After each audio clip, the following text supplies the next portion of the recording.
Hello fellas, it's Jaffe, good to see you. I wanted to do a quick video about my experiences with the game Bloodborne with an E. This video will not be time-stamped other than to say I'm about to explain something that will have some spoilers, and then I'll get to sort of my thoughts, review, what have you. So right now, spoilers begin. If you don't want to hear the spoilers, hit the time code. All right, so anyway, I beat the game last night. I beat the Moon Beast, which I guess is the official boss after that old hunter guy, whatever his name was with the G. I don't know if I got, somebody said, oh, so you got the secret ending. I'm like, I guess, I don't know. I got the ending where it's point of view of, I guess you're hunter, you're lying on a table, there's this old guy who looks like Gandalf experimenting on you or taking care of you or whatever. And then suddenly the Lovecraftian sort of aliens or whatever they are, kind of hover over you and they're doing something with you. I'm sure it makes sense to some of you out there. It made no goddamn sense to me. The only thing I could think of was maybe that the hunters were creations of the aliens or whatever those things are, the otherworldly beings, and they exist to thin the herd maybe, or there's a certain type of alien that are sort of the head aliens, and they're like, okay, we want to make these hunters to get rid of the alien types we don't like. I mean, I couldn't really figure it out. I suppose that was the good ending. I don't fucking know. But anyway, there you go. I did beat it with a lot of help from the chat, and I'll talk about that in just a second. But spoilers over. Let's begin chatting about the Bloodborne. So I've been trying to play this game for years, probably since like 2016, 17. And I would keep coming back to it, because I absolutely love and loved the lore, the world, the art, the monsters.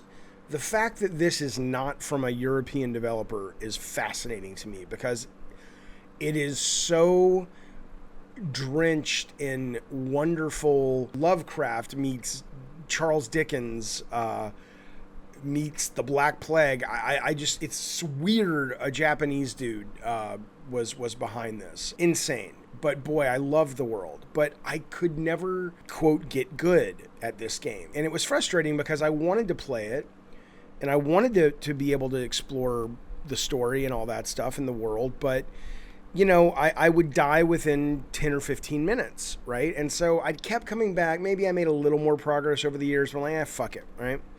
And then ultimately I played Demon's Souls, had a lot of help with that from the chat, and I really love Demon's Souls. Never finished it. This is the remake on the PS5. And so I'm like, you know what? I'm excited about Elden Ring. Elden Ring looks amazing to me. I love the fact that they've got R.R. Martin working on it, open world thing. I love that it's a little bit more forgiving from what I understand. So I've been excited for that. So I said, let me dive into Bloodborne a little bit more. One last time, just because I'm kind of in the mood for that kind of game, and I want to see if my Demon's Souls playing will help me with Bloodborne. And more importantly, I was just jazzed for Elden Ring, and I wanted to get ready for it and kind of get my skills up, because I assumed it would be really fucking hard. So this time, though, when I played it, I was playing it on chat, on stream, and I'm sure people had said this to me before, but maybe I was paying attention to other things. The chat's going by real fast. For some reason, whoever it was who said this time it landed, it connected, which is, you don't have to be good right now, Jaffe. Just make your way up to this bad guy. He'll probably kill you. Don't worry about it. When you respawn, you will be able to start leveling up your character. And when that landed with me, the whole game, like I could see I could see my path to success or progress. And thus the progress led to seeing more of this amazing world, and monsters and all this made me want to see more of it. So I continued to get better. But my path to success was not getting good. My reflexes are not, what they used to be. And even back then, I was never all that patient. It was really about realizing this is an RPG. And I know that sounds incredibly obvious. And if this had been like a top-down or an isometric action RPG, I think it wouldn't have been a problem. But it presents as a third-person hack-and-slash action-adventure game. And so that's how I was playing it.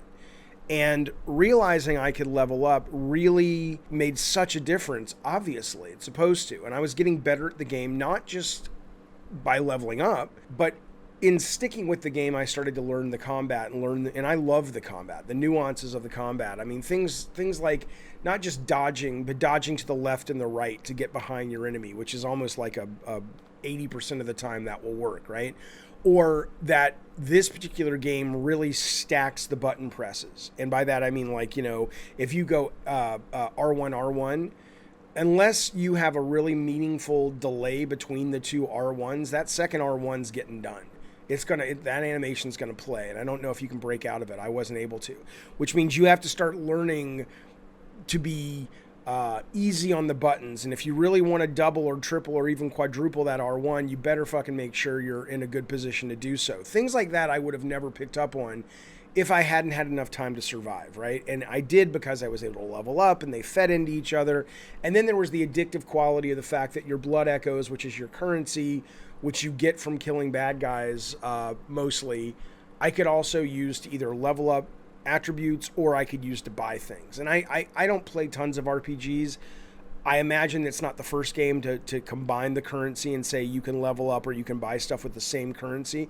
But even that choice of where I put it became addictive and compelling. So I was fucking hooked, totally hooked. The combat is great. The grind is addictive, especially, you know, I was putting on music that I loved, and when I was just grinding my character up, and I would play for hours, just going back to areas I'd been over and over and over, because it just fucking feels good to play this game. So that was great. The discovery of the world is staggeringly cool. The monster design is staggeringly cool. To me, it reminds me of, like, when I was in junior high, I'd read The Lord of the Rings, and then I started reading more of the darker, you know, I read a lot of fantasy, but I read the darker stuff too. And this was like that. This was like the violent, over-the-top, action-packed, a little bit sexual, horrifying, sinister, cool fantasy comics and fantasy novels I was reading, you know, when I was 15 or 16. But it's actually real, and I'm living in that world. Absolutely fucking in, man. And then you play that while you're listening to AC/DC. Come on. Come the fuck on. I know the guys who wrote the music are like, really? Fuck you, motherfucker. I get it, fine. Oh, you play Back in Black when you fucking go into the fucking witch's village and you're fucking tearing... Oh my god, it's phenomenal. Now listen, so I finished this last night, late last night, early this morning, whatever. You know, I have no idea if I know I haven't seen everything, right? Because Elden's coming soon and I played the shit out of this game, I mean, I would be stunned if I ever go back to it. But I might, but I fucking loved it. But there are two big things that stand out to me that I wanted to touch on, and they're related, and they're one of them's a problem with the game. This is easily in my top 10, maybe probably in my top 5. This is a delightful fucking gem of a game. I adore this fucking game. But it does have a problem, but it's also really, to me at least, it's very fascinating, and it's kind of the same thing. They're very related. And that is how intentionally unclear this game is when it comes to telling you what to do and how to play it. It's both a problem and it's also fascinating to me. So here's why it's a problem. It's a problem because at the beginning, that intentionally confounding design philosophy pushes way too many people away. This game sold 2 million copies after being on the market for a year. Sony hasn't released any numbers since then, but there's, you know, look, even if it had quadrupled that over the remaining 6 years at full price, which it hasn't, I can't fathom, you're still talking about a middling hit compared, you know, small potatoes compared to what these guys are used to making with first party sales. Okay, so it pushes people away. The game, like I said earlier, doesn't look like an RPG. It feels like a horror hack and slash game, and it also, even if you knew it was an RPG, just the boneheaded logic. Your average person's going to die well before they get to the first boss that gives you insight. And insight, even if you die at the boss, lets you go back and start leveling up. I think. That's what I understand. Your average person's going to die so many times before they even get to that bridge with the fog, and you go through the fog and fight the first boss, that, you know... Are you kidding? I mean, are you fucking kidding me? If you're probably washing out 40, 50, 70% of your player base before they even understand, oh, there's another way besides just being perfect. I mean, I literally thought when I was playing the game, especially when people saying, oh, it's so hard and you have to get good, I thought what they meant was every enemy encounter, even the fucking dudes with the shields and the stupid fucking bluegrass hats with the spike, you know, easy fucking fodder enemies. I was approaching them like sub bosses. That's how, you know, I would die easily if I wasn't on my A game. Well, you die enough times, then they have to reload, go back to the beginning. I ain't getting to the fucking boss to die, especially if I didn't know that, right? So whatever you want to say about this game, that's bad. That's bad design. It is bad onboarding. It's a brilliant game. It's one of the best games ever made. But, and again, hey man, if Miyazaki was just like, fuck you, motherfucker, I want to wash those motherfuckers out. This is Navy goddamn SEALs. And I want everybody to ring the bell. The people who don't, if you don't know, you ring the bell to say I'm out of this training. I can't do this. Maybe, but come on. That just seems stupid, right? But then what I'll say, the fascinating part of that, because that philosophy is marbled into the entire game, okay? Here's where it got fascinating to me, is after I got over that and I realized what the game was, and thank God I had help, then it became really interesting, that dynamic. And it's because I think for me as a kid of the 70s and 80s, growing up with Atari and ColecoVision and the Apple computer, and then in my teenage years I got the NES, getting tips and hints, insanely rare, right? We didn't have tips and tricks magazines. We didn't have strategy guides. We had our friends that we would talk to, but we didn't have the internet, right? And so most games were designed, and I still think most games are this way, to assume if you don't have the internet, if you don't have any friends, if you are not talking about this game, the game will tell you everything it needs to tell you so you can enjoy it. Short of, the Easter eggs and things that are meant to be really hidden and confusing. Well, this game, I'll give you an example. I remember the adventure Easter egg. The adventure Easter egg, which if you don't know is in Ready Player One, it was the first, at least on record, Easter egg in a video game. And it wasn't like, you see that weird glowing thing in the background? Try shooting your arrow at it. I mean, it was not meant to be discovered. It was put in by the programmer who wanted credit for the game, as he should, Warren Robinette. Brilliant game, adventure. And somehow it leaked, or somehow he let it out, and it was so not meant to be found. It was like, go into this invisible dungeon, get this bridge, go through this invisible wall, get this dot that's invisible, carry the dot to this certain place, and it will reveal the Easter egg, right? You're never going to figure that out on your own. Well, Bloodborne is not filled, but Bloodborne has like 30-40% of stuff like that in it that is necessary to progress, or is necessary to really enjoy the game, right? So the only way you're going to get this game and really enjoy it at the level it deserves to be enjoyed, because it is rich and cool as fuck, is if you have people helping you out. And I think the younger generation, I don't know, maybe it started with like mid-90s with Tips and Tricks magazines, and you couldn't leave a GameStop without them trying to shove a strategy guide down your throat.